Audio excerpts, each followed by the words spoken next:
మా పిల్లలకంతా కూడా ఇంటికి ఒక ఉద్యోగం ఇస్తా అన్నాడు. అదేవిధంగా మా భర్తలకంతా కూడా వ్యవసాయం చేసుకునే రుణాలన్నీ కూడా రైతు రుణాలన్నీ కూడా మాఫీ చేస్తా అన్నాడు అని చెప్పి మీరందరూ కూడా ఆలోచన చేసి ఆ రోజు రాష్ట్ర వ్యాప్తంగా మహిళలందరూ కూడా చంద్రబాబుకు మద్దతు ఇచ్చి ఆయన అధికారంలోకి తీసుకురావడం జరిగింది. తీరా వచ్చిన తర్వాత ఆ రోజైతే కేవలం 14,202 కోట్లు ఉన్నాయి.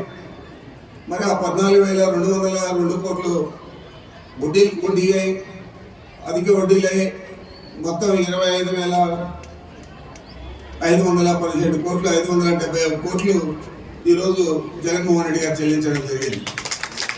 ఆ రోజే ఇచ్చింటే ప్రభుత్వ ఖజానా కింద భారం కూడా పడింది. కేవలం 14,200 కోట్లతోనే వెళ్ళిపోయింది. మరి ఆ విధంగా కాకుండా చంద్రబాబు నాయుడు గారు ఎన్నికల ముందు చెప్పాడు, దాదాపు ఆ రోజు ఆయన ఏం చెప్పాడు, 600 హామీలు ఇచ్చాడు, 100 పేజీల మేనిఫెస్టో.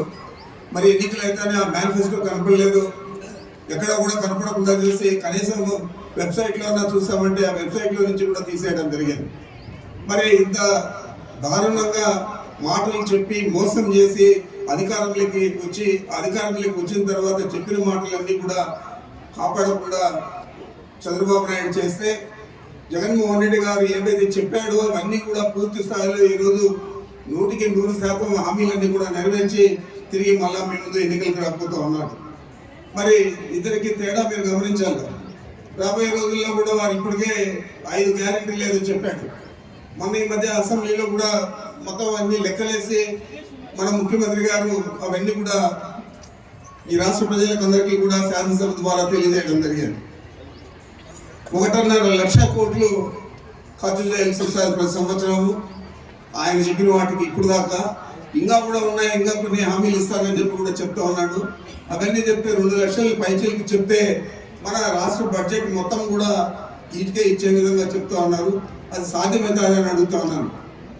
ప్రభుత్వ ఉద్యోగుల జీతాలు ఉంటాయి, అనేక ఖర్చులు ఉంటాయి, ప్రభుత్వానికి వివిధ శాఖల్లో పనులు ఉంటాయి. ఇవన్నీ కూడా పక్కన పెట్టి ఇచ్చినా కూడా చేయలేని పరిస్థితి. ఆ విధంగా హామీలు ఇస్తా ఉన్నాడు చంద్రబాబు నాయుడు. మరి ఇవన్నీ మీరు నమ్ముతారా అని అడుగుతున్నాను.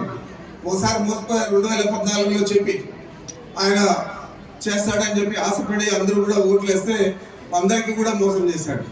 మరి ఈసారి కూడా అట్లే చేస్తాడా లేదా అనేది మీరు ఆలోచన చేయాలని మీకు మనవి చేస్తున్నాను.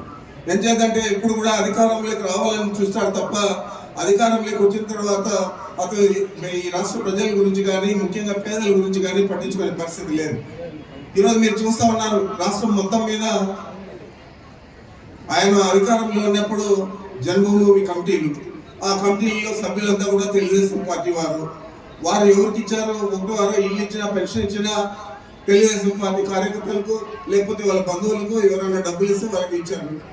మరి ఈ విధంగా చంద్రబాబు నాయుడు చేస్తే మన ముఖ్యమంత్రి గారు వచ్చిన తర్వాత కులం చూడకుండా, మతం చూడకుండా, ప్రాంతం చూడకుండా, రాజకీయాలకు సంబంధం లేకుండా మొత్తం పేదరికాన్ని ఒక కులబద్ధగా తీసుకొని హక్కు లేని వారికి అందరికీ కూడా అందజేస్తున్నారు. మా ప్రమేయం లేదు, మంత్రుల ప్రమేయం కానీ, శాసనసభ్యుల ప్రమేయం కానీ, లేదా పార్లమెంట్ సభ్యుల ప్రమేయం కానీ కూడా లేదు. కేవలం ఉన్నాయి. అవన్నీ మనం ఇచ్చిన తర్వాత ఈరోజు బ్యాంకులంతా కూడా మిమ్మల్ని ముందుకు పిలిచి అమ్మ రండి ఎంత కావాలో అప్పిస్తారని బ్యాంక్ మేనేజర్లు పిలుస్తూ ఉన్నారు. అంతకుముందు అనే బ్యాంక్ మేనేజర్లు మీ సంఘాల డబ్బులు అంతా కూడా సరిగా చెల్లించకపోతే ఎన్పిఎల్ చేసిన పరిస్థితి కూడా ఉంది. మరి ఆ విధంగా రకరకాల మార్గాలన్నీ అన్వేషించి మనకి ఏ విధంగా ఆర్థికంగా ముందుకు తీసుకుపోవాలని చెప్పి మన జగన్మోహన్ రెడ్డి గారు ఆలోచన చేస్తూ ఉన్నారు.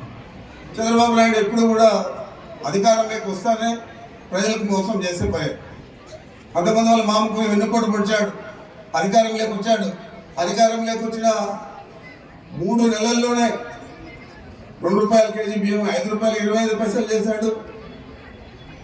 మహిళలంతా కూడా ఎంతో నమ్మకం పెట్టి రామారావు గారికి ఓట్లేస్తే ఆ రోజు మద్యపాన నిషేధం చేస్తామని, ఆ రోజు ఆ మద్యపాన నిషేధాన్ని తీసేసేదానికి అన్ని కుట్రలు చేసి మా ప్రభుత్వం నడిచేది కష్టంగా ఉంది, ఆర్థికంగా ఇబ్బందులు ఉన్నాయని చెప్పి మద్యపాన నిషేధాన్ని ఎత్తేసేదే కాదు, మన ఇంటి చుట్టూ కూడా బెల్ట్ షాపులు పెట్టడం జరిగింది.